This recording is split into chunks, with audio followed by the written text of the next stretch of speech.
kasih. Shalom semuanya. Shalom. Ada sukacita hari ini? Amin. Ada kemenangan hari ini? Yes. Mau mencapai kemenangan sampai bulan Desember? Yes. Mari kita belajar bersama-sama ya. Ya, hari ini boleh yang pakai yang ini ya.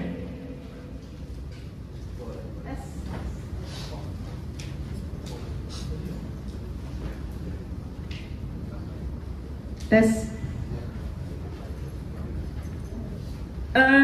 Sepanjang bulan Januari ya, saya memberikan pengajaran tentang memiliki roh yang berkemenangan, betul ya?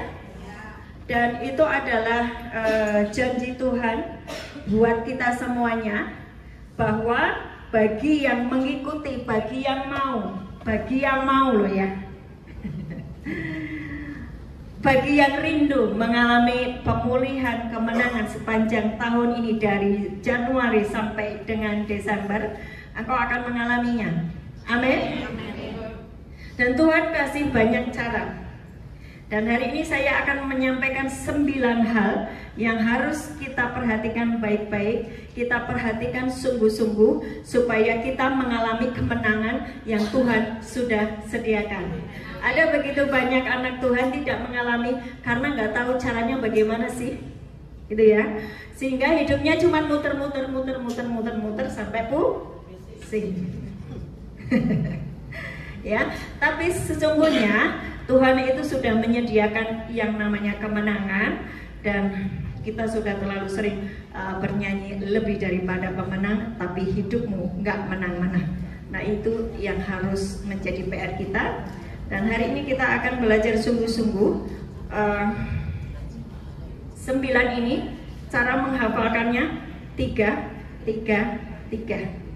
Oke ya? 3 pertama, 3 kedua, dan 3 ketiga. Dan saya tidak mau Bapak Ibu itu sudah jauh-jauh dari rumah terus sampai ke sini, habis itu engkau dengar firman, engkau tidak dapat apa-apa dan hidupmu tidak berubah. Saya tidak pernah mau seperti itu. Tidak pernah mau seperti itu. Kalian sudah sampai di sini itu butuh ongkos. Kamu sudah berkorban. Dan saya tidak mau kehadiran Bapak Ibu di sini song. Ya? Oke? Saya mau kita belajar sungguh-sungguh, tidak ada yang melamun, tidak ada yang pikirannya kemana-mana. Fokus. Munculnya anak-anak kerajaan yang menguasai dunia. Dan hari-hari ini adalah ketetapan Tuhan bahwa kita akan dimunculkan. Amin. Dengan catatan bahwa kita sudah menyediakan infrastruktur.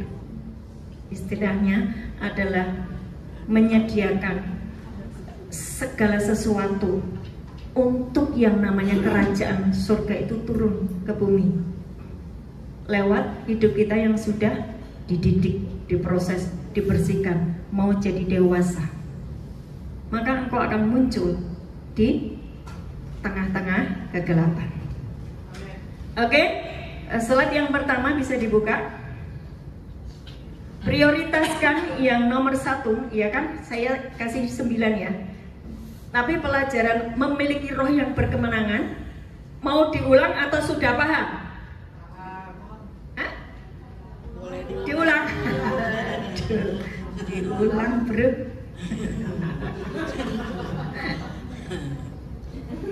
Diulang ya, tapi diperhatikan, dihafalkan, dan itu masuk ke dalam pikiranmu. Deklarasikan, pegang itu, karena itu kunci. Kalau kunci tidak dibawa, bagaimana kamu bisa membuka pintunya? Kamu tidak bawa kuncinya. Kuncinya, roh yang berkemenangan. Wahyu 1 ayat 17-18. Betul ya? Oh, ini nggak ada, lah ini saya disuruh ngulang kok. Wahyu 1, Yesus berkata kepada Yohanes, jangan takut, akulah yang awal, yang akhir. Aku sudah mati tapi aku bangkit, dan aku membawa kunci maut dan kerajaan maut. Amin. Maksudnya apa? Kok kunci maut dan kerajaan maut terus kita jadi lebih dari pemenang? Karena apa yang menyebabkan maut itu, penyebab dari maut itu apa? Membuat kita menjadi miskin, sakit penyakit, masalah, kehancuran, kerugian. Itu produk dari alam maut. Dan kunci maut dan kerajaan maut sekarang sudah dipegang Yesus. Dan kita adalah tubuh Kristus. Dan di dalam tubuh ada tangan. Di tangan ada pegang kunci. Apa penyebabnya? Anak-anak Tuhan di 1 Yohanes 5 ayat 4 dan 5 yang berkata bahwa iman di dalam Yesus mengalahkan dunia, tapi engkau kalah terus, engkau dikalahkan terus, engkau tidak mengalahkan dunia. 1 Yohanes 5 ayat 4 dan 5 mengatakan, siapakah yang mengalahkan dunia? Iman kita. Iman di dalam siapa? Yesus Kristus. Siapa di sini yang nggak percaya Yesus? Semuanya percaya toh? Jangan dipaksa. Siapa yang percaya Yesus? Terbukti. Siapa yang percaya Yesus mengalahkan dunia. Tapi kenapa kalah terus? Karena tadi malam, Zoom tadi malam. Karena apa? Karena apa? Satu apa? Tidak mau berperang. Ya, tidak mau berperang, malas berperang. Mulutnya hanya dipakai untuk ngomel-ngomel. Mulutnya tidak dipakai untuk membungkam mulut iblis. Ya kan? Mazmur 8 ayat 3. Dari mulut bayi-bayi terletak kekuatan untuk membungkam mulut musuh dan pendendam. Artinya siapapun kita, walaupun kita baru bertobat, ya, saya kemarin menyampaikan ke opanya siapa? Ben, opanya Ben. Jadi saya yang baru bertobat, saya bisa membungkam mulut iblis. Bisa, karena firman-Nya ada.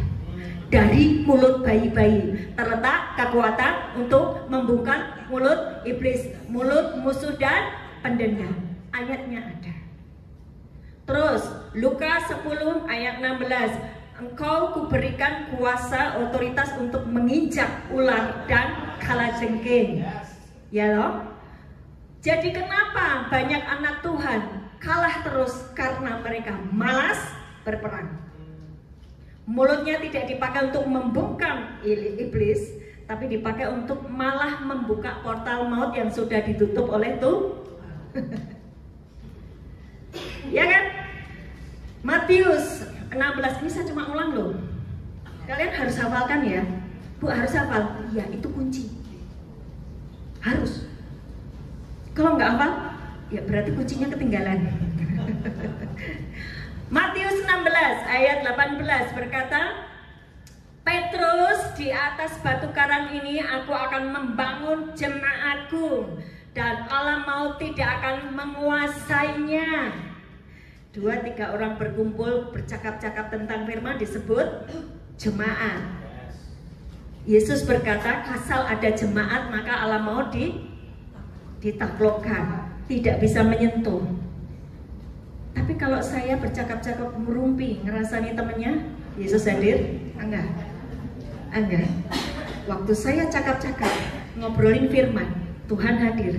Di situ saya bisa berkata, mau, engkau sudah ditelan dalam kemenangan. Amin. So, kalau kalian kumpul-kumpul, cek yang kau bicarakan siapa. Itu menentukan yang datang siapa. Jadi kalian tuh undang siapa? Ya kan? Kalian undang siapa? Kamu undang Yesus, pasti di dalam rumahmu pasti ada pemulihan dan engkau keluar lebih dari pemenang. Katakan amin. Oke, sekarang roh yang berkemenangan, ayatnya sudah jelas. Kenapa banyak anak Tuhan mengalami kekalahan? Karena malas berperang. Harusnya kakinya dipakai untuk menginjak iblis, tapi karena dia tidak berperang, kakinya dimakan sama ular. Kejadian 3 ayat 15. Gitu ya? Alam maut sudah dikalahkan. Kuncinya ada di tanganmu. Tetapi masalahnya engkau mengerjakan peperangan itu atau tidak. Sudah? Ini roh yang berkemenangan. Yang pertama, 9 yang harus kita ingat-ingat di tahun 2025 untuk kita mengalami kemenangan sampai dengan akhir Desember. Yang pertama, nomor satukan realita Tuhan. Nomor satu apa? Realita Tuhan harus menjadi nomor satu di dalam hidup kita. Nggak ada uang nggak apa-apa. Bengong sampai takut. Ini hari-hari nggak ada uang loh. Hari-hari nanti nggak ada uang loh. Saya cek ya. Nggak enak wajah kalian, nggak enak. Masih meragukan. Loh, saya itu hidup tanpa uang loh. Tanya sama suami saya yang punya uang dia. Saya mah saya nggak ada uang. Saya nggak ada uang. Saya berjalan dengan iman. Saya berjalan dengan iman dan saya berjalan dengan Tuhan, Sang pemberi uang itu, Sang pemberi berkat itu. Saya saksikan di sini, saya nggak bohong. Lihat itu saksinya. Ada. Anak saya juga ada. Dia tahu bagaimana kondisi keuangan saya. Dia biarkan saya berjalan dengan Tuhan itu. Dan bisa tuh kasih makan begitu banyak anak-anak di lapas. Bisa tuh. Dari mana? Dari saya tidak mengandalkan uang, tapi saya mengandalkan Tuhan. Realita Tuhan adalah nomor satu buat hidup saya. Begitu melek mata, yang saya lihat bukan kebutuhan, tapi Tuhan. Cek hidupmu. Begitu kamu melek mata, yang muncul adalah masalah. Something wrong di kamu. Nomor satu belum dikerjakan. Oke? Begitu melek mata, kamu ketakutan, depresi dengan suara-suara ono ini yang itu bukan suara Tuhan. Belum menomorsatukan Tuhan. Oke? Nomor satu, begitu bangun tidur, yang muncul adalah target yang diberikan oleh bosmu. Berarti itu belum Tuhan menjadi nomor satu. Ngerti enggak ya? Ngerti? Dipraktekkan. Melek mata, yang dicari status orang, belum Tuhan. Jangan nyindir-nyindir saya. Loh, ini saya cuma disuruh sama Tuhan ngomong. Saya cuma menyampaikan apa yang saya dengar. Oke? Jangan ada yang tersinggung. Prioritaskan hidup kita tahun 2025 adalah nomor satu, realita hadirat Tuhan. Bukan kebutuhan, bukan fakta dan data, bukan hal-hal duniawi. Ciptakan kultur kerajaan surga. Di dalam kerajaan surga ada kebutuhan enggak? Tidak. Seperti Adam dan Hawa ketika ada di Taman Eden, nggak ada kebutuhan. Semuanya sudah dicukupkan. Kamu tinggal ambil, tinggal ambil, tinggal ambil. Gitu. Bu, ibu kalau ngomong kok enak sekali. Saya ngalami. Saya ngalami. Hidupmu itu sebetulnya yang bikin rumit itu pikiranmu dewi. Kamu ketakutan dengan sesuatu yang tidak jelas. Lo padahal kamu makan 2 sendok, 3 sendok udah kenyang toh. Makan pakai telur ceplok sudah oke kan. Yang penting di rumah ada garam. Dan gigimu baik-baik saja. Lo gigimu baik-baik saja, kamu nggak punya gigi gimana mau makan? Ya kan? Tubuhmu sehat. Lauk paling enak itu apa? Badannya sehat. Nih badannya sakit, duitmu seabrek-abrek bisa makan nggak? Enggak. Jadi mari prioritaskan Tuhan nomor satu, bukan kebutuhan, bukan fakta dan data. Maksudnya bukan fakta dan data itu apa? Ada yang divonis sakit ini ono. Pak mau tidur kaget, waduh, kena cancer. Tidak, bukan fakta dan data, tapi apa kata Tuhan. Yang penting prioritas nomor satu adalah Tuhan, maka semua tercover. Belajar ya. Karena ini yang saya ngomong tadi, mempersiapkan infrastruktur kerajaan surga. Haleluya. Oke, jadi bukan lihat masalah, mari ciptakan infrastruktur kerajaan surga, pola kerajaan surga, cara berpikir kerajaan surga. Pengambilan keputusanmu harus sesuai dengan kebenaran, dengan sikap hati dan kehidupan sehari-hari yang mencerminkan firman Tuhan. Yang kedua, ini satu ya, baru satu ya. Dua, ini tiga pertama. Yang kedua, fokus kepada kuasa kebangkitan Kristus. Ini jangan jadi teori loh. Bapak Ibu udah ngerti teori ini bahwa Yesus bangkit, aku lebih dari pemenang, tapi cuma teori. Tidak kau hidupi di dalam dirimu, di dalam hatimu, di dalam jiwamu bahwa Yesus itu sudah mengalahkan iblis, dosa dan maut, bahwa yang namanya maut itu sudah dikunci, asal kamu ndak buka, itu nggak ada masalah, nggak ada sakit penyakit, nggak ada kekurangan, nggak ada kemiskinan. Apa yang membuat engkau membuka portal maut itu? Ketakutanmu, kekhawatiranmu, pikiranmu, ucapanmu yang tidak selaras dengan firman. Saya mengajari berkali-kali kuasa imajinasi dan perkataan. Apa yang kamu pikirkan itu yang terjadi.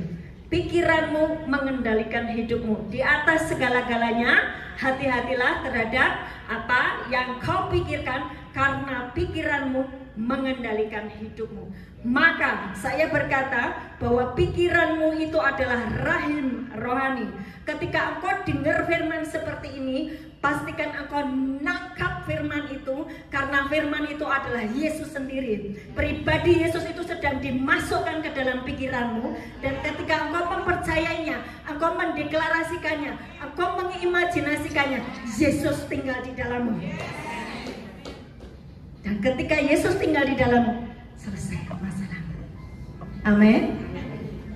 Karena apa? Firman itu Yesus sendiri toh. Makanya saya ini serius, saya ini seperti seorang pelatih yang melatih kalian. Waktu kalian dengar firman kayak gini, model pikiranku tuh kemana-mana itu aku tahu. Makanya tak coblek. Ya, saya kenapa mesti datang-datang ke sini? Aku tahu siapa yang ngantuk, aku tahu ya siapa yang lagi mikirin di rumah. Loh ya orangnya di sini sampai pikirannya di dapur, pikirannya di dompetnya yang kosong. Nggak penting. Yang penting Yesus. Yang penting kamu dapat firman. Maka semua selesai. Dan 2025 ini akan terjadi seperti itu. Hanya orang-orang yang merespon dengan ajaib setiap firman yang akan mengalami. Yang enggak, engkau tidak mengalami. Engkau tidak mengalami. Karena apa?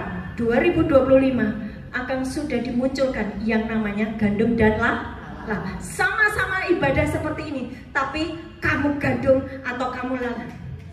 Gandum itu ada buahnya, lala enggak ada. Buahnya itu apa? Ada progres dalam hidupmu. Ada progres. Kalau kamu enggak ada progres, hari ini Tuhan ngomong, it's okay, enggak apa-apa, asal hari ini kamu mau masuk di dalamku, enggak apa-apa. Hari ini semua yang kalian merasa aku nih kayaknya lalang ya, gak ada perubahan di dalam hidup saya, tidak ada buah di dalam hidup saya tidak muncul sebagai anak kerajaan. Tidak apa-apa. Hari ini Tuhan memberikan anugerahnya. Yuk sama-sama masuk di dalam Kristus. Amin. Dosa apapun yang pernah kau kerjakan membuat engkau tidak berbuah, karena kau ditipu oleh iblis habis-habisan. It's okay. Hari ini kau dengar anugerah Tuhan. Masuk saja di dalam Kristus, dan engkau mulai mengalami berbuah 30, 60, 100. Jadi fokus kuasa kebangkitan Kristus. Yesaya 25 ayat 6 sampai 11. Sampai 9. Jadi munculkan kan? Yuk buka masing-masing Yesaya 25. Yuk dibantu baca ya. Yesaya 25 ayat 6 sampai 9. Yesaya 26 ayat 6 sampai 9. 25. Oh, 25. Tuhan semesta alam akan menyediakan di Gunung Sion ini bagi segala bangsa-bangsa suatu perjamuan yang dengan masuk. masakan yang bergemuk. Ya, semuanya ikuti. Suatu perjamuan dengan anggur Masakan tua yang bergemuk, benar, suatu perjamuan dengan anggur yang tua benar. Terus masakan yang bergemuk dan bersumsum, yes. anggur yang tua yang disaring dengan padi. Terus Dan di atas gunung ini Tuhan akan mengoyakkan kain perkabungan Amin. dihubungkan Yes. kepada segala suku bangsa dan tudungnya dituduhkan kepada segala bangsa-bangsa. Ya. Ia akan meniadakan maut untuk seterusnya. Amin. Dan Tuhan Allah akan menghapuskan air mata daripada segala muka, dan aib umatnya akan dijauhkannya dari seluruh bumi, sebab Tuhan telah mengatakannya. Pada waktu itu orang akan berkata, sesungguhnya inilah Allah kita yang kita nanti-nantikan supaya kita diselamatkan. Inilah Tuhan yang kita nanti-nantikan. Marilah kita bersorak-sorak dan bersuka cita oleh karena keselamatan yang diadakannya. Sebab tangan Tuhan yang akan melindungi gunung. Oh, sampai 9 ya? ya sama Oh, ya, sembilan. oke. Imajinasikan kamu lagi duduk bersama-sama dengan teman-temanmu dan sedang membicarakan firman. Oke? Ketika engkau membicarakan firman, Tuhan hadir. Waktu Tuhan hadir itu ada setapak awan, ada tanda-tanda Tuhan hadir. Waktu Tuhan hadir, pasti segala sesuatu terjadi pemulihan karena Dia hadir. Dan di situ akan ada pemulihan. Dari ratap tangis diubah menjadi tari-tarian. Dari kemiskinan diubah menjadi semua kelimpahan. Dan ayatnya berkata seperti itu. Dan ini akan terjadi bagi yang mengerti, bagi yang menangkap, bagi yang menghargai hadirat Tuhan, menghargai setiap benih firman yang disampaikan kepadamu. Engkau enggak apatis, tapi engkau meresponi, yes, amin, terjadi atasku. Maka itu terjadi. Yang lain goncang, kamu enggak goncang. Yang lain miskin, kamu resepsi terus. Amin. Itu akan terjadi tahun 2025 karena Dia berjanji hanya untuk anak-anaknya. Yang di luar tidak. Engkau sudah belajar tinggal di dalam Kristus. Nah, ini kuasa kebangkitan. Keuntungannya menguntungkan dirimu. Tapi masalahnya ada begitu banyak orang yang masih tinggal di luar. Padahal agamanya Kristen Katolik. Ya toh? Betul enggak? Kuasa kebangkitan itu menjadi fokusmu di dalam kehidupan sehari-hari. Tadi ayatnya udah jelas ya. 1 Yohanes 5 ayat 4 sampai 5, Wahyu 1 ayat 17 sampai 18, Lukas 10 ayat 19. Udah jelas ya? Kenapa masih kalah terus? Karena malas berperang. Jadi engkau harus berperang. Yang ketiga, perhatikan baik-baik hati dan pikiran. Ketiga apa? Perhatikan baik-baik hati dan pikiranmu. Kenapa harus diperhatikan baik-baik hati dan pikiranmu? Karena waktu kamu terima firman itu kan dimasuk di dalam pikiranmu. Firman itu kan Yesus sendiri. Ketika kamu imajinasikan, pikirkan, renungkan, perkatakan dari hatimu, percaya, maka itu terjadi. Perhatikan baik-baik hati dan pikiranmu. Sekarang gini ya, tadi pagi saya ditelepon oleh salah satu anggota KKS yang dari Semarang. Dia berkata gini, aku mimpi. Dan mimpi ini pasti untuk teman-teman yang di KKS Jakarta. Karena kamu mau melakukan ibadah di Jakarta. Oke, mimpinya apa? Jadi ini tentang keluarga dan tentang keuangan. Keluarga, engkau akan dikecoh dengan belas kasihan yang seharusnya itu tidak penting. Tidak penting kamu urusi. Nanti ada orang-orang yang sepertinya kasihan sekali, kamu harus nolongin dia. Hati-hati. Kalau Tuhan gak suruh, kamu akan menjadi menanggung beban orang itu. Kamu menjadi seolah-olah Tuhan buat dia. Tidak boleh. Kamu harus perhatikan. Tanya sama Roh Kudus. Ini iblis yang nyusup dan mau menghabisi uangku, berkatku, atau ini memang dari Tuhan yang disuruh tolong? Kau harus ngerti. Kalau engkau tidak hati-hati, uangmu disedot. uangmu disedot, berkatmu disedot. Jadi hati-hati ya. Tentang keluarga, perhatikan baik-baik suamimu, istrimu, anak-anakmu. Kalau engkau sudah memberitahukan dan terjadi yang namanya pemberontakan, nggak usah ribut, nggak usah kekeran, diam, teriak sama Tuhan, masuk ke ruang Maha Kudus, nggak usah berantem. Sampaikan isi hatimu, bercakap-cakaplah dengan Bapamu di surga, nggak usah berantem. Waktu kamu berantem, iblis masuk. Disitulah kamu mulai digerogoti. Oke? Itu mimpinya. Sudah saya sampaikan loh ya. Hati-hati loh. Ini sudah saya sampaikan. Oke, jadi perhatikan baik-baik hati dan pikiranmu. Kenapa hati dan pikiran saya harus diperhatikan baik-baik? Ketika ada konflik, tiba-tiba ada konflik, hatimu rasa sakit, pikiranmu dibawa turun, masuk ke dalam maut, ya, frekuensinya dibawa ke maut. Engkau segera beresi, engkau segera aware. Yes, aku berkata di dalam nama Yesus, tutup mulut iblis. Engkau tidak bisa membuat hilang damai sejahtera. Engkau tidak membuat pikiranku melayang kemana-mana, dan itu bukan firman.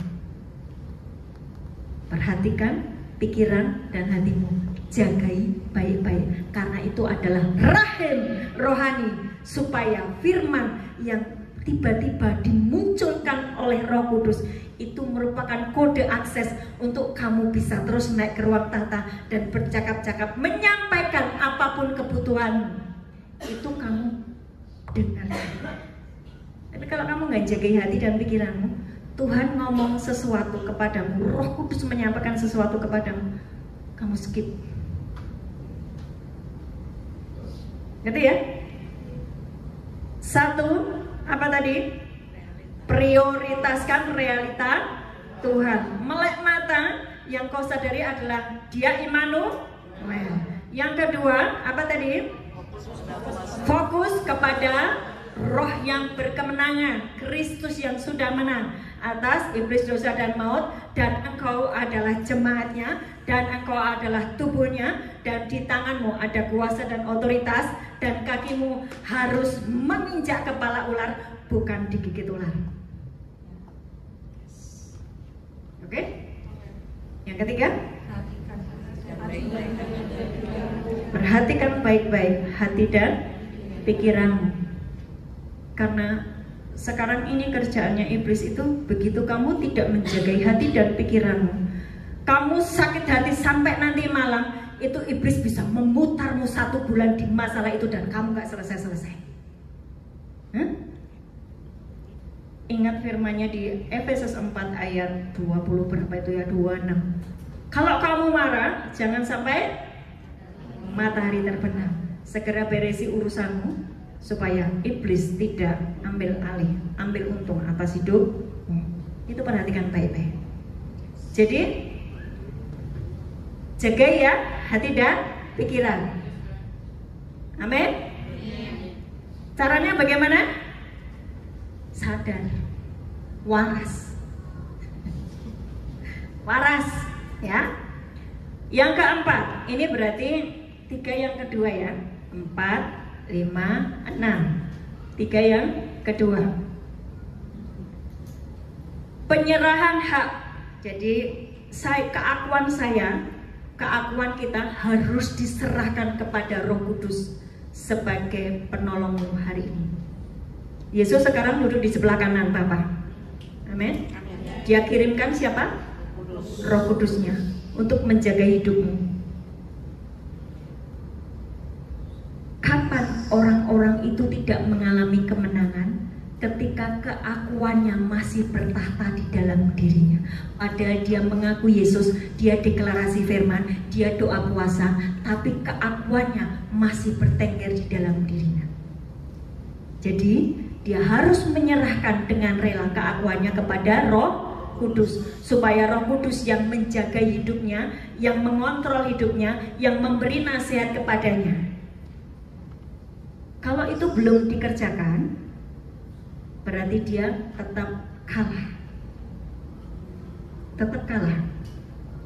Karena keakuannya masih menguasai dirinya. Keakuan itu bicara apa sih? It's about me. Mana buat saya? Bagian saya mana? Egois. Apalagi? Pokoknya, loh, saya kenapa nggak disapa ya? Baper. Apalagi? Artinya apa? Belajarlah tentang kerendahan hati. Tuhan mengajari saya tentang kerendahan hati, dipakai sampai jadi kaset. Taruhlah harga dirimu di tempat yang paling rendah. Maka ketika ada orang yang menghinamu, kamu tidak tersinggung. Karena kamu sudah ditaruh di tempat paling rendah. Hah? Itu saya disuruh jadi keset. Sakit enggak? Sakit. Yesus juga sakit. Kamu juga harus sakit. Tapi itu baik untuk memunculkan sifat kerendahan hati. Orang yang sombong menang enggak perangnya? Orang yang sombong bisa perang enggak? Enggak bisa. Temenan, sohipan sama yang diusir. Betul enggak? Jadi ketika engkau diinjak-injak, izinkan itu terjadi di dalam hidupmu supaya muncul kerendahan hati. Dan ketika kerendahan hati itu muncul, kamu pasti lebih dari pemenang. Amin. Amin. Kasih tepuk tangan buat Tuhan Yesus. Itu baik ketika kamu diproses, direndahkan, dihabisi. Itu baik supaya hanya Yesus saja milik saya. Hanya Yesus saja yang menjadi milik hidupku. Izinkan engkau direndahkan, dimaki, dikhianati. Izinkan untuk memproses kerendahan hati. Sebab kerendahan hati adalah awal kemenanganmu melawan si kunyuk itu. Oke? Jadi penyerahan hak ya, Kristus yang hidup di dalamku, bukan aku lagi. Aku sudah mati, tapi Kristus yang hidup di dalamku. Galatia berapa? 2? Nah, ini tidak dapat hadiah. Memang saya nggak bawa hadiah sih.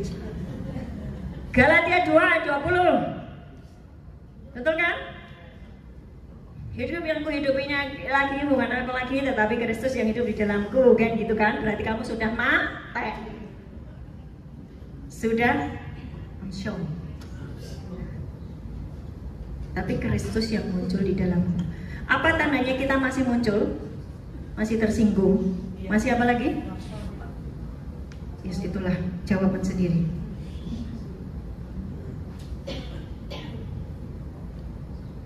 Nanti ini di-share kok. Tenang aja, fokus ya. Saya cepat supaya lebih banyak lagi yang kita pelajari. Yang kelima, jadi gini ya, tadi kan urut totalnya gini ya. Ketika saya memfokuskan realita Tuhan nomor 1 di dalam hidup saya, maka saya memiliki roh yang berkemenangan. Betul ya? Ketika saya memiliki roh berkemenangan, saya harus menjaga hati dan pikiran saya dong, supaya tetap menang. Terus selanjutnya apa? Waktu saya sadar realita Tuhan, waktu saya sadar bahwa Tuhan Engkau satu-satunya, Engkau memberikan kemenangan kepadaku, aku menjaga hati dan pikiranku, maka dengan rela hati saya menyerahkan hidup saya kepada Roh Kudus. Betul? Setelah saya menyerahkan hati saya, hidup saya kepada Roh Kudus, maka saya akan memiliki yang namanya breakthrough, terobosan, kemenangan. Kan berurutan itu. Gak bisa yang namanya kamu tiba-tiba mengklaim terobosan. Wah, aku klaim terobosan. Wah, aku klaim yang namanya percepatan. Wah, aku klaim yang namanya akselerasi. Dari awalnya kamu gak kerjakan. Pikiranmu duit terus. Pikiranmu kebutuhanmu terus. Bukan realita Tuhan. Maka yang nomor 4, yang nomor selanjutnya tidak akan mengalami. Ya, yang nomor 5 tidak mengalami. Memiliki spirit of breakthrough. Dan engkau haus dan melapar akan Tuhan. Kenapa kalau kita tidak sampai di yang awal dari 1 sampai 4 tidak dikerjakan, kamu nggak punya haus dan lapar akan Tuhan, nggak menyadari betapa dahsyatnya karya kebangkitan Tuhan. Betul nggak? Kenapa orang tidak memiliki hati ya haus dan lapar akan Tuhan? Menurut dia bisa berhasil dengan kekuatannya sendiri. Dia punya kecerdasan, dia punya koneksi, dia punya banyak di pikirannya, yang mana dia bisa menghasilkan sesuatu. Makanya ketika dengar firman, ngantuk, dengar firman, gue ngomong apa sih? Gitu kan? Betul nggak? Apatis, tidak ada yang namanya haus dan lapar akan firman. Padahal ketika dia haus dan lapar akan firman, apa yang dia miliki, talenta yang dimiliki, dimix dengan firman, wow, lebih dahsyat dia. Wow, gitu. Ajaib nih orang. Ya. Jadi mari jangan apatis dengan firman, jangan tidak punya haus dan lapar. Dan mari kita praktekkan yang namanya iman, pengharapan, dan kasih. Sudah belajar ya? Kakak sudah kan? Iman, pengharapan, dan kasih. Apa tuh pengharapan? Ternyata pengharapan itu sama dengan imajinasi. Imajinasi sama dengan pikiranmu isinya apa. Pengharapan itu tidak mengecewakan, karena pengharapanmu sudah kau taruh di belakang tabir. Siapa? Yesus Kristus yang sudah mengalahkan iblis, dosa dan maut tadi loh, yang sudah memenangkan segala sesuatu tadi loh. Kalau kamu punya pengharapan saja di dalam Kristus, pasti terjadi pemulihan, maka terjadi pemulihan. Asal kamu punya pengharapan, karena ternyata pengharapan itu adalah pikiran, itu adalah imajinasi. Iman, pengharapan, dan kasih. Iman saja tanpa pengharapan, itu saya waktu itu kasih contoh, kamu punya AC kayak gini, tapi kamu nggak punya remote-nya. Jadi mesti naik dulu, hidupin, nanti kalau mau matiin turun lagi, panas-panas hidupin lagi. Suwi iman tok. Iman saja, nggak pakai pengharapan. Jadi iman, pengharapan, dan kasih. Kalau kamu tidak punya kasih, bagaimana? Tuhan berkata, sekalipun engkau punya iman untuk memindahkan gunung, kamu tidak punya kasih, nothing. Jadi 3, iman, pengharapan, dan perilakumu terhadap sesamamu. Kasih. Hubunganmu dengan Bapamu di surga. Kasih. Gitu ya? Jadi enggak, makanya gini ya, sekarang ngerti kan kenapa orang itu babak belur, main firmannya dipotong-potong seperti gitu loh. Ngerti ya? Ini yang orang Jakarta ngerti nggak seperti sepotong-sepotong, nyomot sini, nyomot sana. Dampaknya apa? Nggak ada dampaknya. Karena apa? Harusnya dikerjakan tiganya. Iman, pengharapan, dan kasih. Dan setelah itu engkau memiliki spirit of excellence. Amin. Bu, ini kok apa kesannya? Kok yang heboh-heboh sih, Bu, yang bagus-bagus? Loh, ini adalah porsimu sebagai anak Allah. Tuhan sudah kasih engkau. Masalahnya kamu mau nggak? Mau ngerjakan nggak? Sebagai anak kerajaan, kamu tuh muncul sebagai gandum atau bawang. Kamu muncul sebagai anak kerajaan atau anak iblis. Kamu muncul jadi ikan yang baik atau ikan yang busuk. Itu jadi perenungan kita. Jangan cuma minta main berkatnya doang. Berat, biarin. Kalau nggak gitu kalian nggak wake up. Jadi jemaat biasa. Sementara keinginan Tuhan hari ini adalah memunculkan anak-anak kerajaan yang menguasai dunia. Itu agendanya Tuhan. Dan ini berlaku buat kita semuanya yang hari ini datang dan juga yang ikut Zoom. Engkau ngerti firman ini, engkau ngerti pesan ini, engkau akan dimunculkan. Bagaimana saya tahu? Saya itu sudah dapat itu lama. Ketika Tuhan berkata, aku akan memunculkan kamu. Aku yang kayak gini nih, ngomong aja nggak bisa. Aku nggak punya kemampuan apa-apa, tapi aku akan memunculkan kamu. Terus,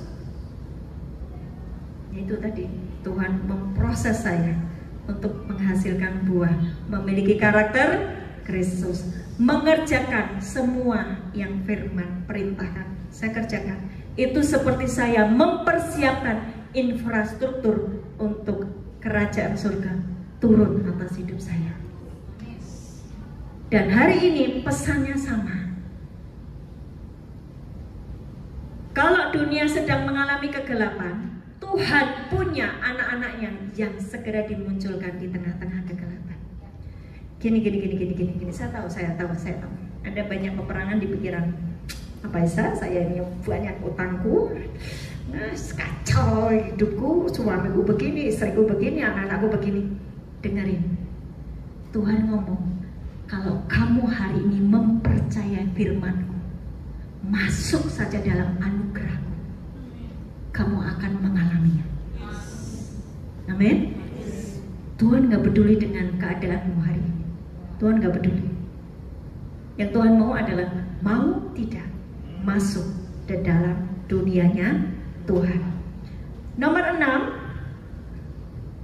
Jadi setelah engkau tadi memiliki spirit of breakthrough, ya, engkau punya haus dan lapar akan Tuhan, engkau rela berkorban, engkau punya praktek pengharapan, iman, pengharapan dan kasih, engkau punya spirit of excellence. Yang keenam, selanjutnya engkau akan menjadi seperti seorang ibu yang sedang hamil, yang akan melahirkan anak-anak rohani. Ada yang amin? Berat. berat.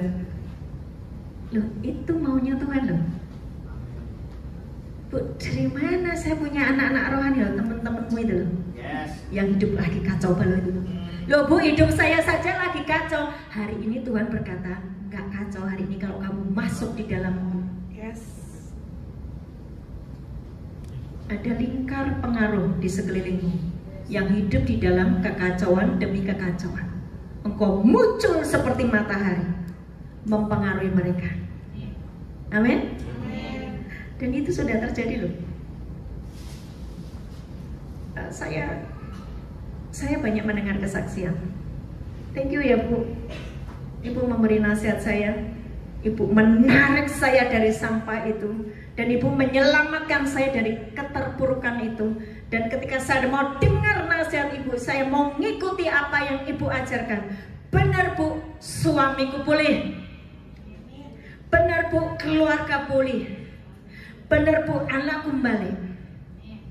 Dan itu sudah terjadi. Tidak pakai lama. Tidak pakai lama.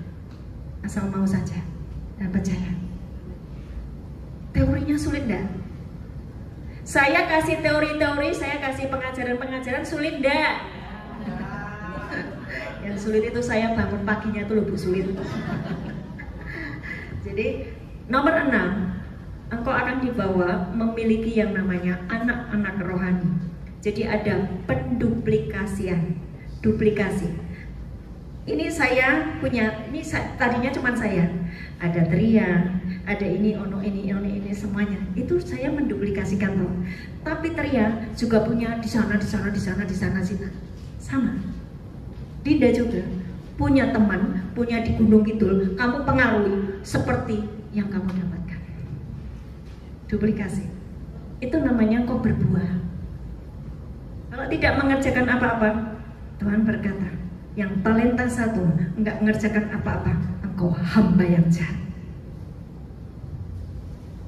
Tapi kita hamba Allah, hamba kebenaran, mengerjakan firman. Berat. Enggak ada yang berat.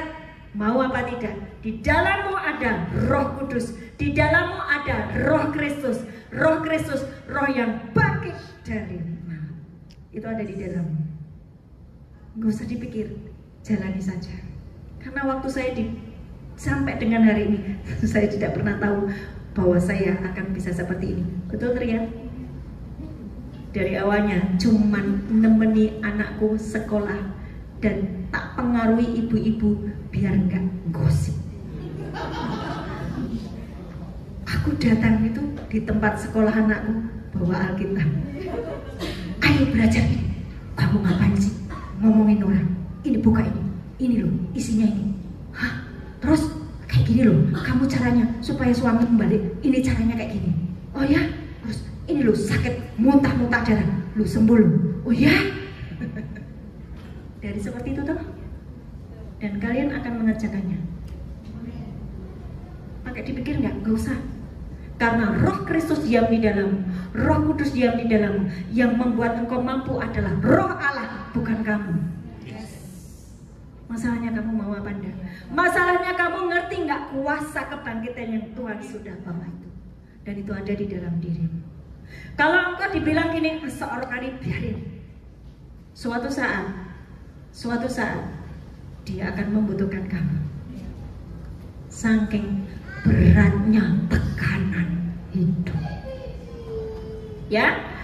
Sekarang yang keenam adalah memiliki anak rohani, menduplikasikan murid-murid Kristus, melahirkan pahlawan-pahlawan iman, pemimpin-pemimpin, calon-calon pemimpin yang punya lifestyle kerajaan. Berat bu? Enggak. 4, 5, 6 adalah 3 yang kedua. Oke ya? Bisa ngikutin? 4, aku sudah menyerahkan hakku kepada Roh Kudus. Aku mengizinkan Roh Kudus untuk mengambil alih hidupku. Setelah Roh Kudus aku izinkan ambil alih hidupku, aku memiliki spirit of breakthrough. Aku memiliki spirit of excellence. Aku rela berkorban. Aku haus dan lapar akan Tuhan. Aku bisa praktek iman, pengharapan, dan kasih. Setelah itu, aku seperti seorang perempuan yang sedang hamil melahirkan anak-anak rohani. Amin. 4, 5, 6 adalah 3 yang kedua. 3 yang pertama, 3 yang kedua, 3 yang ketiga harus tercetak di dalam pikiran dan hatimu. Pegang itu, maka engkau di akhir Desember nanti keluar cemerlang benar-benar. Hidupmu berubah, enggak seperti yang kemarin-kemarin, berubah. Ini janji Tuhan. Ini yang namanya akselerasi. Kamu tinggal ngikutin aja. Tuhan yang bawa kamu terbang. Akselerasi toh, iya kan? Ini berlaku untuk semuanya. Pengusaha atau yang baru merintis pekerjaan, atau engkau yang lagi di PHK karena ini lagi besar-besaran terjadi PHK. Tidak masalah, masuk saja di dalam Kristus. Engkau akan dibawa terbang, mengalami hal-hal yang tidak pernah terpikirkan, tapi Tuhan menyediakan. Amin. Amin. 7, 8, 9 adalah 3 yang ketiga. Setelah engkau tadi menduplikasi ya seperti orang yang hamil ya secara rohani, saya sudah mengajarkan ya pikiranmu ini adalah rahim rohani. Ketika engkau izinkan pikiranmu isinya firman, engkau akan melahirkan hal-hal yang rohani. Demikian pula ketika ke-6-6-nya sudah engkau kerjakan, engkau akan melahirkan para pemimpin yang memiliki lifestyle kerajaan. Setelah itu akan muncul anak-anak kerajaan. Engkau memunculkan anak-anak kerajaan. Engkau sendiri muncul sebagai anak kerajaan. Saya mau kasih lihat duluan anak kerajaannya. Mau enggak? Mau enggak? Matius 13 saya pernah mengajarkan di Bible Study, ya, adalah ada 4 jenis ya, 4 jenis tanah. Nah, Tuhan maunya kita memiliki tanah yang tanah itu bicara apa?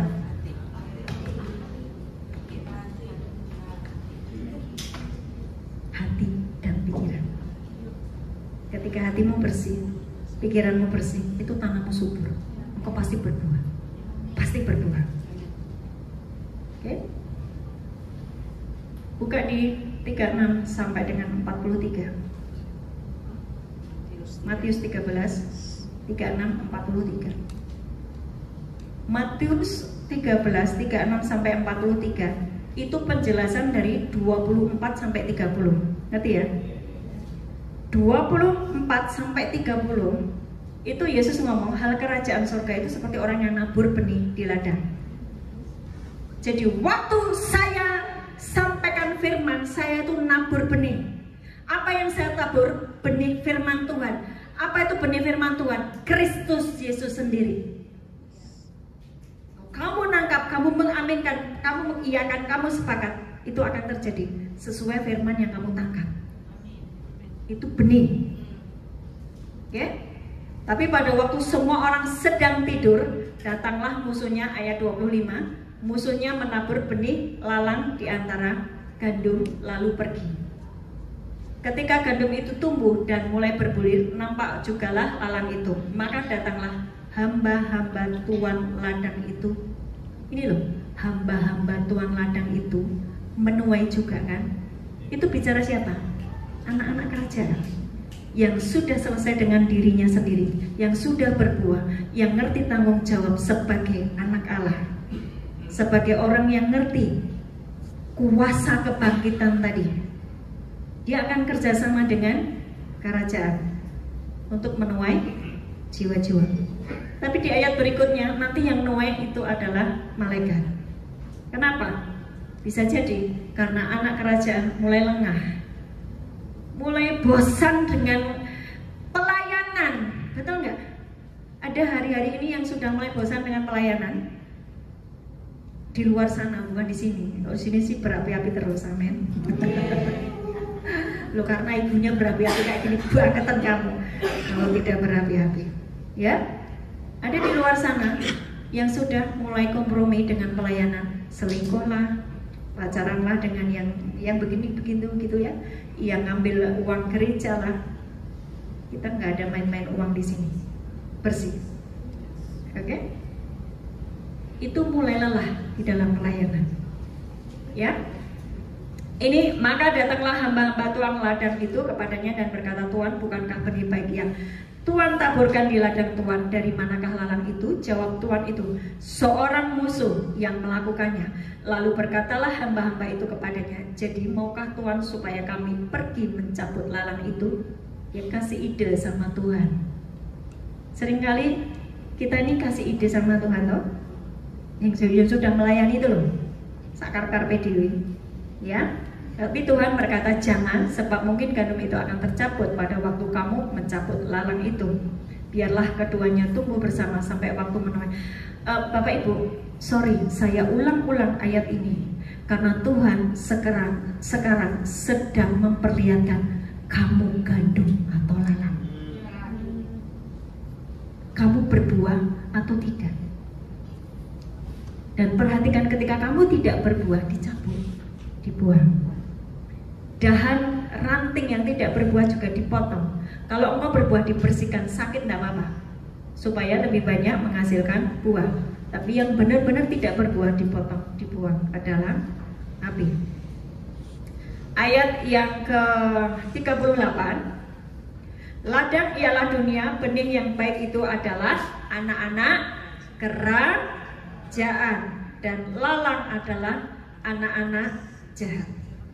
Waktu kita semuanya ini lagi dengar firman, benih ilahi ditaburkan. Awalnya benih itu bisa menghasilkan orang-orang kerajaan, anak-anak yang baik, tetapi dia juga bisa menghasilkan anak-anak jahat. Kenapa bisa begitu? tidak menjagai hati dan pikiran. Firman itu menciptakan sesuatu dari yang tidak ada menjadi ada.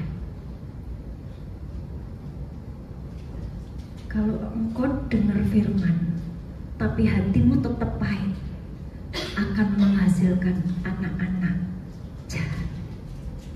Tetap pahit walaupun dengar firman setiap hari, tapi hatimu pahit, tidak bisa ngampuni. Engkau tidak muncul sebagai anak kerajaan, tapi anak-anak yang jahat. Firman menciptakan dari yang tidak ada menjadi ada. Yohanes 1 ayat 3 toh? Betul nggak? Karena firman itu adalah Allah sendiri. Tenang aja, saya sebentar lagi selesai dan kita makan nanti ya. Yang ketujuh, munculnya anak-anak kerajaan. Apa itu anak-anak kerajaan?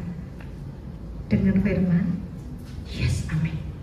Aku imajinasikan, aku deklarasikan, aku hidup akurat sesuai dengan firman itu, maka aku muncul sebagai anak kerajaan. Anak kerajaan itu nanti yang dimunculkan. Jadi ada prosesnya loh. Nggak bisa yang namanya 1 sampai dengan 6 tadi kamu nggak kerjakan, tiba-tiba muncul jadi anak kerajaan, yang nggak bisa. Mimpi kali. Bapak Ibu, saya mau mengajak kalau kalian ikut ibadah, kalau mendapatkan pengajaran-pengajaran dari basic ini sudah nangkap. Waktu hamba Tuhan itu menceritakan sesuatu firman, jadi nangkep toh. Ya. Posisiku di mana nih? Jadi ngerti toh? Ya. Ngerti toh? Ya. Setelah itu kamu yang lainnya lagi apa ya nih? Piye yo iki carane? Kamu sudah ngerti dan muncul sebagai anak kerajaan.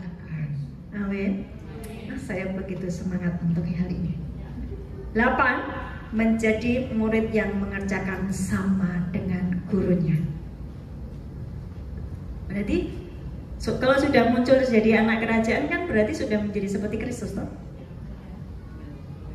Nanti ada prosesnya 1 sampai 8. Muncul seperti Kristus, mengerjakan seperti yang dikerjakan Yesus. Yang terakhir, 9 terakhir adalah waktu kamu sudah muncul seperti Kristus, kamu tuh keluar masuk dari ruang tata ke bumi, ruang tata ke bumi, ruang tata ke bumi. Aduh, piye iki carane kok Bu Ibu terus halu kali. Enggak, ini firman. Ini firman. Tapi kan prosesnya dari 1 sampai 8 itu kamu ngerti toh. 9. Hidup di ruang tahta. Yohanes 1 ayat 1 sampai 2. Yohanes 1 ayat 1 sampai 2.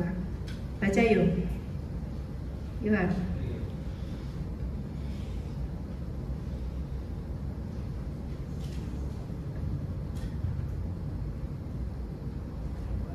Pada mulanya adalah firman, firman itu bersama-sama dengan Allah, dan firman itu adalah Allah.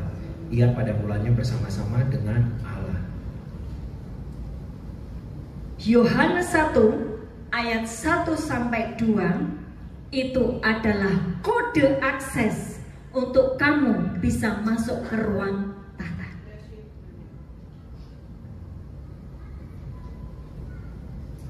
Masukkan dulu dalam ruang loading. Tuing, tuing, tuing, tuing. Pada mulanya adalah firman. Firman itu bersama-sama dengan Allah, dan firman itu adalah Allah.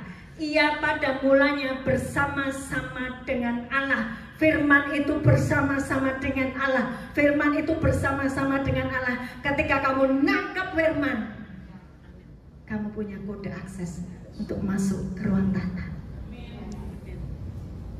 Karena dia bersama-sama dengan Allah. Firman itu bersama-sama dengan Allah. Firman itu adalah Yesus sendiri. Dia yang membawamu, menggandengmu masuk ke ruang tahta, karena pikiranmu ada firman. bukan uang, bukan masalahmu, tapi Kristus firman. Itu adalah kode akses untuk kamu berada di ruang tata. Artinya, untuk kamu bisa sampai di ruang tata harus ada firman yang kau dengar.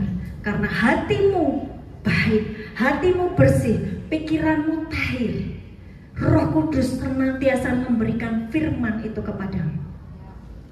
Masalah apapun, kamu punya akses langsung ke ruang tata.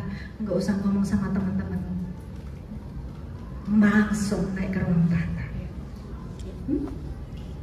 Bisa dimengerti nih? Praktek ya.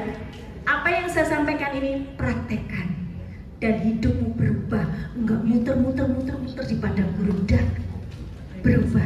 Pasti ada breakthrough, pasti ada perubahan, pasti ada kenaikan, pasti ada sesuatu yang lebih besar lagi yang bisa kau kerjakan. Karena kamu bersama dengan Tuhan, enggak sendirian, enggak pusing, enggak bingung. Kamu sudah ngerti kuncinya. Amin. Yohanes 14 ayat 6. Yohanes 14 ayat 6. Ini kode akses ya. Bu, istilahnya kok keren banget. Ya, ini oleh-oleh saya dari seminar kemarin. Ya, siapa yang kemarin ikut seminar? Oh, ngeropo sih Bu, aku rak mudeng apa-apa. Masalahmu dewe. Ini oleh-oleh saya seminar kemarin. Kode akses. Yohanes 14 ayat. Nah, kata Yesus kepadanya, akulah jalan dan kebenaran dan hidup. Tidak ada seorang pun yang datang kepada Bapa kalau tidak melewati. Tidak ada seorang pun yang bisa masuk ke ruang tata kalau tidak bersama-sama dengan aku, yang adalah Yesus Kristus, yang adalah firman. Jadi kalau nggak ada firman, nggak bisa. Kamu tetap sama seperti orang di luar sana yang nggak kenal Tuhan. Nggak kenal Tuhan.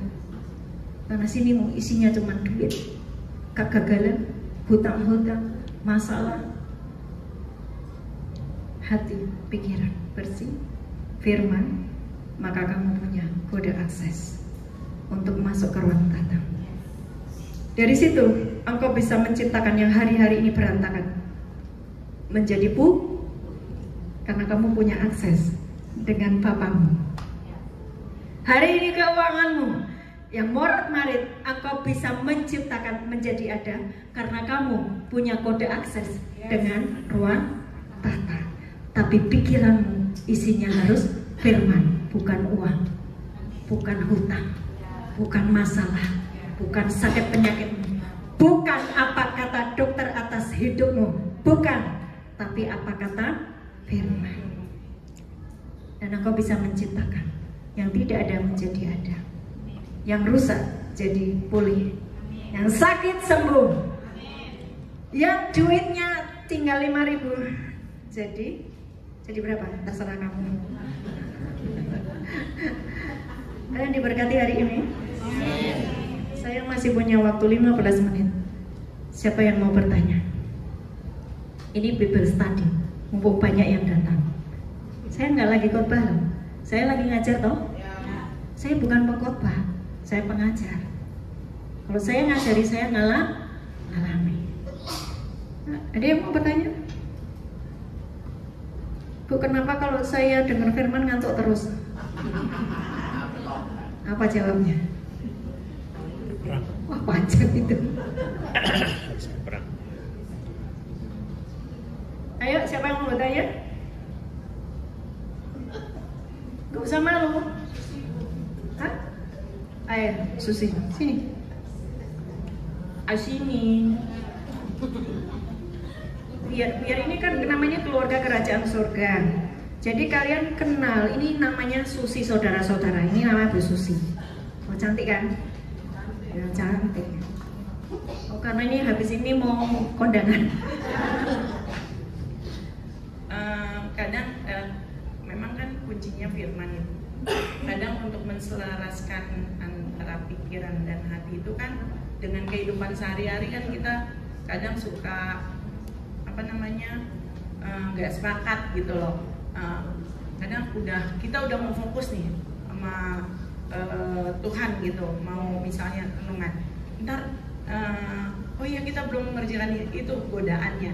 Nah, untuk menselaraskan itu bagaimana caranya, Bu? Tadi Bu Meti sudah kasih tahu ya, doa itu tidak sekali terus langsung jadi. Oh, kamu terlambat. Jadi gini, kamu pertanyaan cuma itu toh, aku langsung duduk. Waktu engkau mengimajinasikan firman sesuai dengan kebutuhanmu, dan itu kamu sudah imajinasikan, engkau sudah deklarasikan, hari pertama nggak jadi, hari kedua nggak jadi, 1 bulan nggak jadi, teruslah mengucapkan dan teruslah mengimajinasikannya. Itu namanya kamu punya iman dan pengharapan.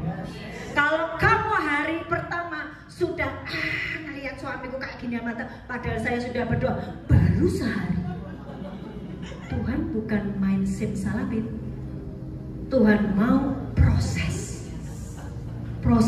Tuhan lihat imanmu, Tuhan lihat ketekunanmu, bertekun, pengajaran-pengajaran rasuli. Kamu bertekun terus, bertekun, setia. Maka apa yang kamu imajinasikan terjadi. Nggak masalah kalau kamu harus nunggu 3 tahun, tapi 3 tahun itu dia berubah loh. Saya diproses bertahun-tahun loh. Kok kamu lihat hari ini saya, itu proses dari 30 tahun. Umur ibu berapa? Tebak sendiri. Thank you loh.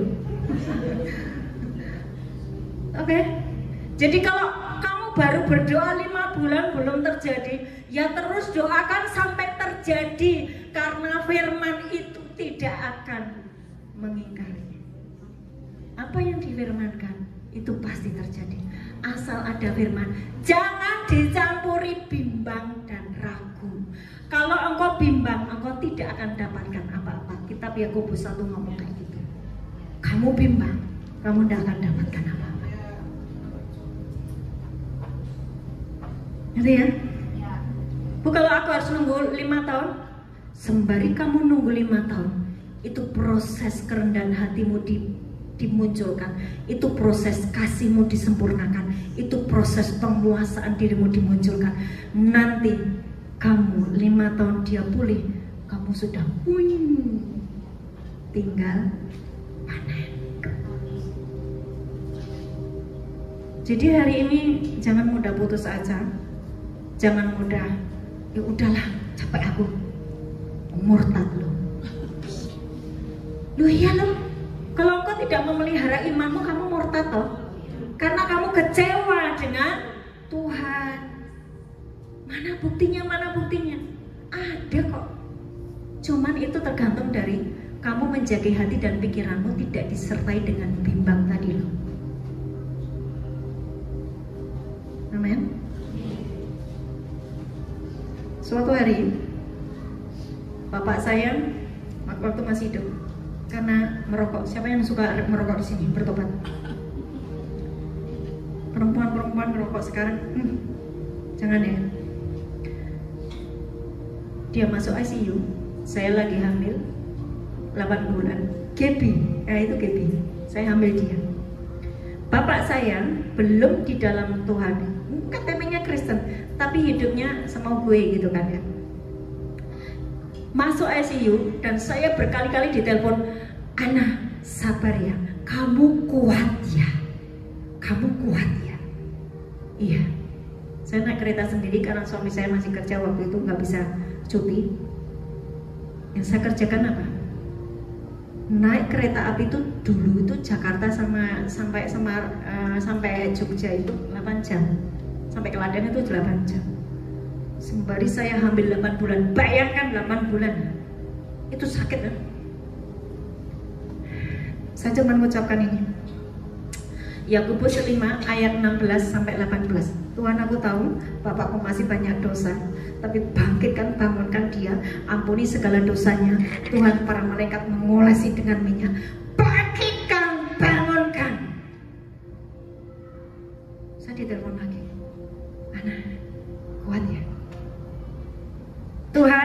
dia belum waktunya untuk meninggal, dia harus terima Yesus, dia harus mengalami engkau. Beri kesempatan. Waktu saya sampai di Bethesda, saya lihat dia ya seperti itulah orang di ICU kayak dia masih.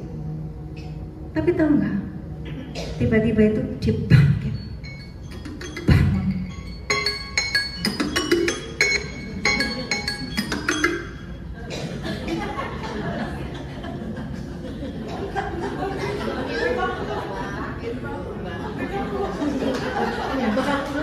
Mereka bangkit, bangun. Ini kan Baker ya. Wake up, bangun. Dan bapak saya bangun loh. Padahal sudah ngomong, hati-hati, sabar ya. Dia sudah gini loh, sudah ngek gitu. Bangun loh. Dan masih diberi kesempatan 2 tahun buat dia hidup.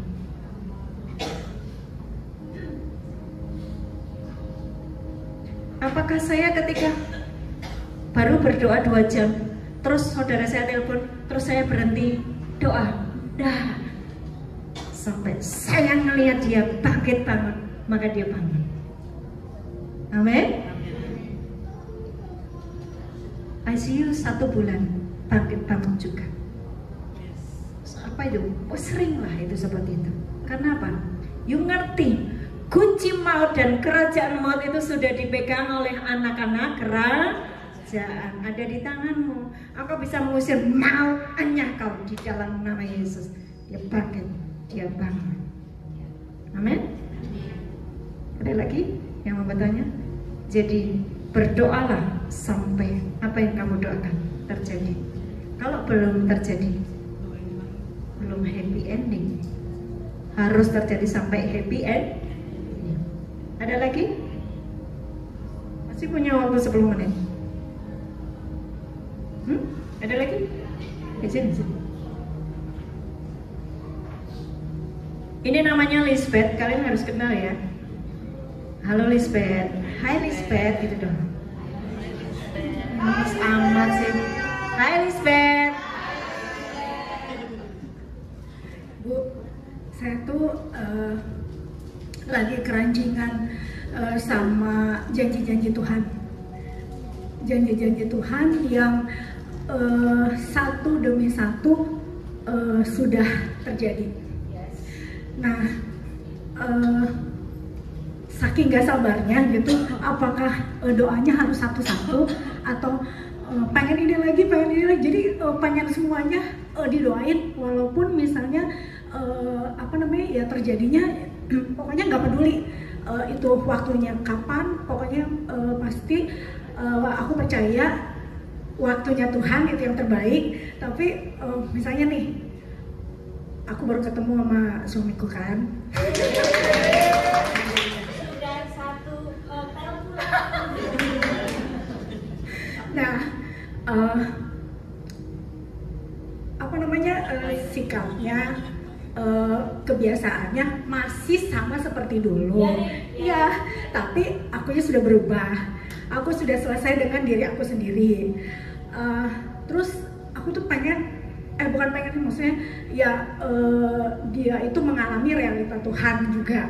Jadi misalnya kebiasaan yang paling sebenarnya yang paling aku nggak suka tuh dia masih merokok.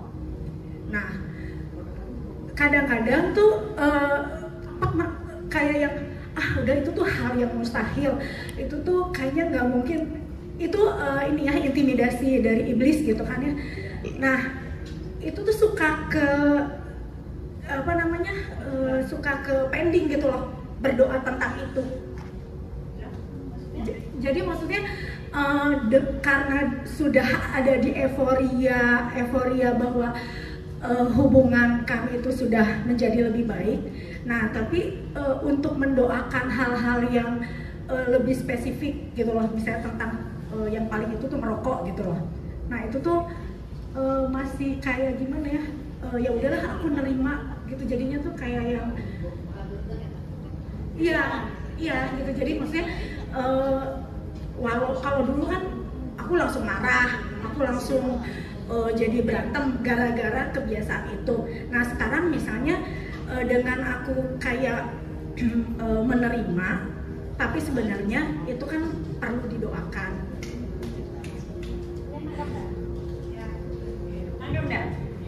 Berarti nomor berapa? Satu kan? Nomor satu apa tadi? Prioritaskan realita Tuhan. Waktu engkau terus memprioritaskan realita Tuhan, Tuhan tinggal di dalammu. Kamu membawa radiasi Tuhan sekelilingmu. Kamu membawa hadirat Tuhan sekelilingmu.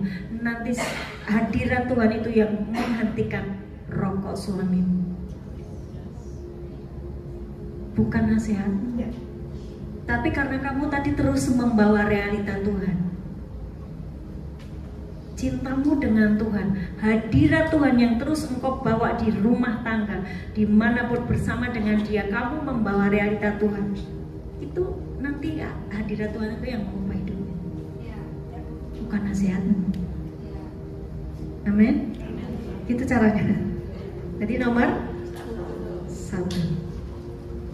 Makanya kalau diajari gini, jangan terus dibuang. Nanti harus ngajari lagi dari awal. Ini dihafalkan, dibawa sampai akhir tahun 2025. Dan saya mau nanti terima rapotnya 6 bulan apa 3 bulan? Lo rapotan lo ya, harus ada dicek. Saya sudah ngalami belum ya? Kalau belum mengalami berarti something wrong gitu kan? Ya? 6 bulan ya? 6 bulan lagi kalian lihat ya. Ada progres nggak di dalam hidupmu, pelayananmu, pekerjaanmu, bisnismu, apapun itu harus progres. Kesehatanmu, hubunganmu dengan suami, istri, oke? Ya. Kayaknya sudah pada gelisah nih. Sudah ya, kita sudah selesai. Yuk kita tutup ya. Ada lagi yang mau tanya? Oh ada. Silakan, ada yang mau bertanya? Sini. Nah, aku lupa nama. Intan. Karena ini baru, tapi dia progresnya luar biasa. Intan ini progresnya luar biasa dan dia punya kesaksian di marketplace ya. Marketplace ya. Bu, setelah aku ikut KKS, kemudian aku juga menerima ajaran dari Ibu, atau aku kan ngerasanya, wah ini dahsyat banget, dan aku merasa tiap hari Tuhan pimpin, Tuhan tuntun, sehingga kerinduan ini aku pingin sebetulnya semua keluargaku, bukan cuma aku, tapi keluarga kecilku dan keluarga besarku bisa merasakan ini. Tetapi kadang untuk bisa kasih tahu mereka itu sulit, karena setiap pribadi berbeda-beda Bu, walaupun kita satu keluarga. Gimana Bu caranya untuk aku bisa, atau gimana caranya seluruh orang yang kita sayangi boleh terima ini juga. Terima kasih Tuhan.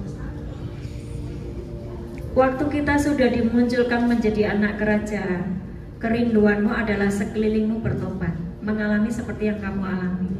Tapi hari demi hari mereka tidak berbuah, tidak berubah, tetap sama. Engkau harus tetap muncul seperti matahari. Kualitasmu dalam prioritasmu, pengajaran Tuhan, dalam menjaga hati dan pikiranmu menjadi lebih lagi. Fokus pada dirimu dan pertumbuhan iman sendiri. Walaupun suamimu belum berubah, anak-anakmu belum berubah, keluargamu belum berubah, fokus pada pertumbuhan rohanimu sendiri. Karena apa? Kamu itu disuruh berbuahnya tidak hanya 30, tapi sampai 60, sampai 100. Fokus di situ. Berbuah 30, dia belum berubah. Berbuah 60, dia belum berubah. Berbuah 100, kamu sudah berbuah. Waktu kamu berbuah 100, kamu sudah bisa memengaruhi orang di luar sana, walaupun di dalam sini belum. Nanti kamu akan lihat saudara-saudara, ini kok aneh ya, sama dengan Intan kok aneh ya, Kok dia dicari oleh banyak temannya ya? Kok teman-temannya pada nanya dia ya? Baru nanti orang tuamu bertanya padamu. Gitu modelnya. Karena saya mengalami seorang nabi tidak dihargai di rumahnya sendiri. Betul nggak? Tapi dia dihargai di luar sana. Tuhan menghargai hidupnya. Dia berbuah 100. Berbuah 100 itu apa toh? Orang-orang dari jauh-jauh datang menemuimu hanya untuk bertanya, minta nasihat kepadamu. Mata mereka, mata orang tuamu akan melihat itu, baru mereka percaya. Polanya begitu.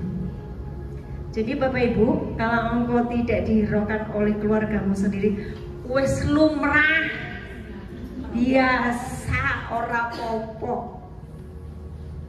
Tapi munculkan buah sampai 100. Gitu ya. Buah 100 itu berarti kamu sudah seperti matahari, sudah seperti Kristus. Yang dikerjakan Kristus, kamu kerjakan. Yuk, bangkit berdiri. Kita nyanyikan. Nyanyi aja. Kamu nyanyi aja. Terima kasih Tuhan buat kebaikan hatimu atas kehidupan kami. Terima kasih untuk kuasa kebangkitan, untuk kuasa kemenangan yang kau taruh di dalam hidup kami. Terima kasih Tuhan. Bapak, hari ini kami mengucap syukur juga karena Engkau memberikan anugerah kepada kami untuk kami bisa masuk di dalam Kristus dan kami mengalami akselerasi. Terima kasih Tuhan karena Engkau sangat mencintai kami, mengasihi kami. Terima kasih Tuhan. Dan inilah hidup kami. Kami mau dimunculkan sebagai anak-anak kerajaan. Kami mau dipakai. Kami mau bertanggung jawab atas semua yang sudah Engkau berikan atas kehidupan kami. Kami tidak mau menjadi jemaat yang pasif. Kami tidak mau menjadi lalang Tuhan. Kami mau menjadi gandum. Kami mau berfungsi Tuhan. Karena kuasa kemenangan itu sudah Kau berikan kepada kami. Dan 9 cara itu sudah Kau berikan kepada kami. Kami akan mengikutinya Tuhan. Dan kami akan keluar lebih dari pemenang, lebih dari penakluk di tahun 2025 yang katanya